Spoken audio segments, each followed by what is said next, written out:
Jacksonville Jaguars fans, welcome into Duval Daily presented by GenJag.com. I'm Jordan DeLugo. Thanks so much for being here. Tuesday, July 15th. Final day to get your pre-orders in for the Cool Cats Club tee over on GenJag.com/shop. A lot of cool merch over there. Check it out. And if you enjoy the content here, please like and subscribe. So as promised earlier, we were talking about Trevor Lawrence and how excited he is for the 2025 season, the situation he's in. And he should be excited. Like Liam Cohen's offense, we've talked about that a lot lately. Travis Hunter, Brian Thomas Jr. By the way, Daniel Griffiths, who does a great job with analytics and numbers, he posted like the Jaguars barely used Brian Thomas Jr. in the first quarter of games last year, which is absolutely insane. Like I think he averaged less than a catch and less than 5 yards per first quarter in 2024. Liam Cohen's going to fix that too, folks. But right now we're talking about Travis Etienne, and I think he can smash, and I think he can be one of the really big parts of this Liam Cohen offense and one of those weapons that can change things, help change things in Jacksonville in 2025. Beyond 2025, I don't know. He is in a contract year. The Jaguars just drafted 2 running backs. They will still have Tank Bigsby under contract for a couple years. This is Tank Bigsby's 3rd year. So 2026 will be his final year of his rookie deal. But they would still have Tank Bigsby under contract for 2026. They would still have Tootin and obviously LeQuint Allen under contract for a while.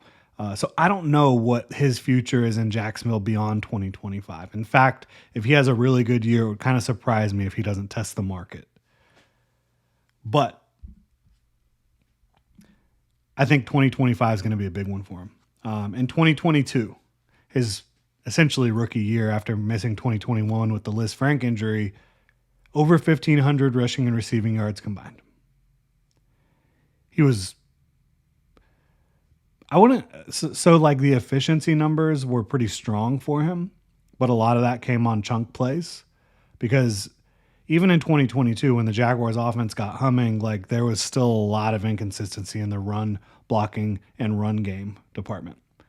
In 2023, again, over 1,500 rushing and receiving yards combined. That's 2 years to start his career with 1,500-yard seasons. I mean, that is nothing to scoff at. Like, that is a big deal.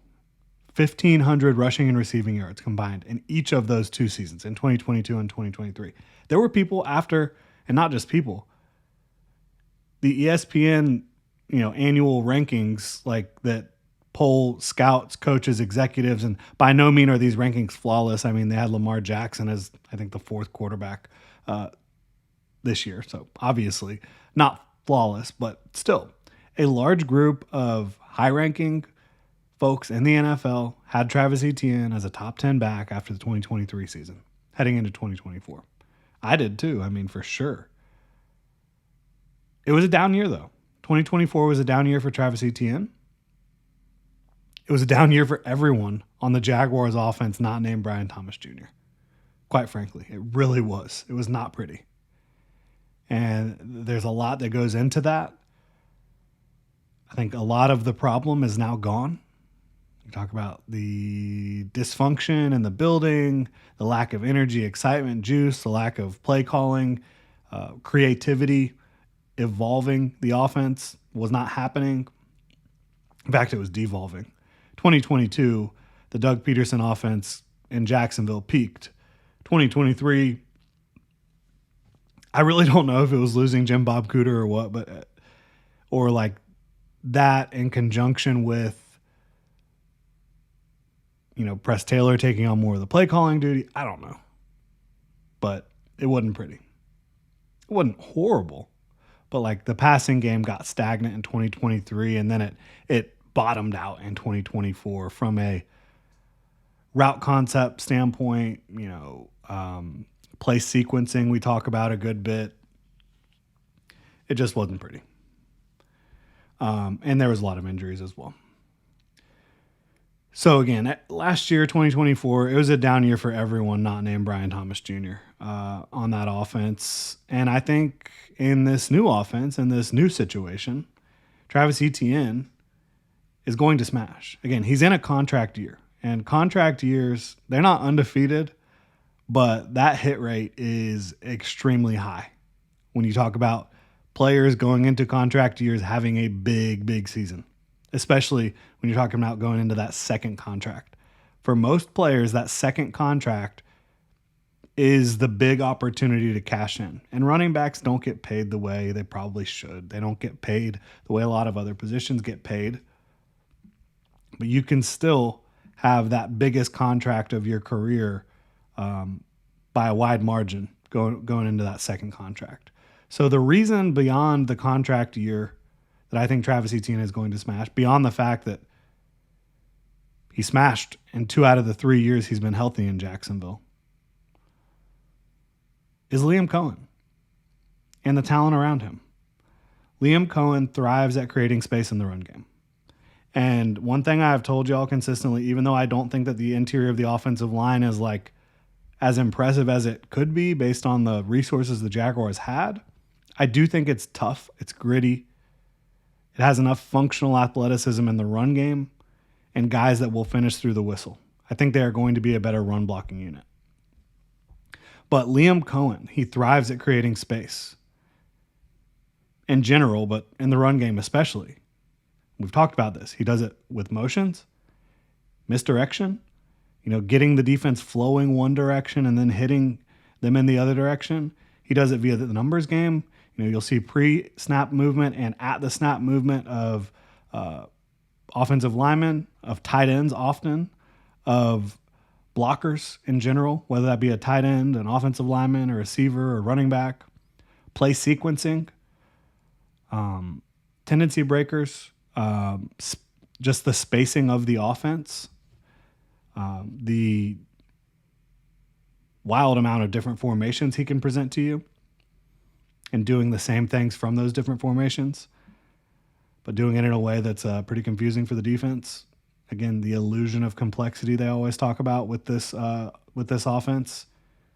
I think all that stuff is going to help out most of the skill position players, but I think it's really going to help out Travis Etienne, because you give Travis Etienne space and he is going to eat. Go back and watch the tape, or just go back and watch his highlights. When he has space, he's one of the most dangerous backs in the league. And space is exactly what Bucky Irving and Rachaad White were given in the Bucs offense last year. So many of Bucky Irving's impressive runs were impressive because of Bucky Irving. But the reason he got into the position, oftentimes, to beat people in space is the space that he was given to start the play. The rushing lanes. I mean, you see so many rushing lanes on the Bucs tape that are just so large, and you're like, Travis Etienne, I mean, he's been begging for this type of offense. Begging to have that much space to run through, that much green grass, right? And Bucky Irving, as a rookie last year, he had over 1,500 yards rushing and receiving combined. Over 1,000 yards on the ground, 300-something yards, close to 400 yards receiving. Rachaad White was still heavily involved. The Bucs running backs caught over 100 passes last year combined. I think Etienne can pick up a lot of that work. I think he can do the same thing that Bucky Irving did last year. And elephant in the room might be pass blocking. Again, every single back in the Jaguars' backfield last year had their worst season as pass blockers and pass protection. That is not a coincidence. That is coaching. Travis Etienne was never a great pass protector in 2022 or 2023, but he was a passable pass protector. And that's exactly what Bucky Irving was last year. You had Rachaad White, who's very good in pass protection and very good as a receiver. Well, LeQuint Allen, I think, can fill that role as well. But I think Etienne can be passable enough in pass protection to be able to have a big impact in the passing game as a receiver out of the backfield, as someone who You get him in man coverage against a linebacker, good luck. And then when he has the ball in his hands in space, get to the open field, he eats up yards. He is such an unbelievable accelerator. He runs through arm tackles. He can throw the stiff arm. He can spin. He can throttle up and down. And he can get so low to the ground, it really reduces the strike zone for defenders. And then he can bend really well at full speed, which just makes it so difficult to get him down. Again, all this is dependent on having a little bit of space to work with. And I think that's exactly what he's going to be given in 2025. It is easy to forget how productive he was in 2022 and 2023. In 2023, not only did he have the 1,500 plus total yards, second in the NFL in missed tackles forced. In 2022, he was fourth in the NFL in missed tackles forced with over 1,500 yards. Again, a down year in 2024 does not define a career. I don't think it's going to define Travis Etienne's career. I still think he has the juice. I think Liam Cohen knows that. He came to Travis Etienne's defense when you heard some rumors about him potentially getting traded. Liam Cohen kind of said he had enough of that. He didn't know where that's coming from, and they plan on using him and utilizing that skill set. And so I'm really fired up to see him because I think he's a guy that had so many fans before 2024 in Jacksonville. And, you know, fans can be fickle, and I get it. It was a disappointing year, all that stuff. This guy can still play. I'm excited to see him do it in 2025. Let me know what you think about Travis Etienne and this offense in the comment section below. And if you enjoyed the content, please like and subscribe. Y'all have a good one.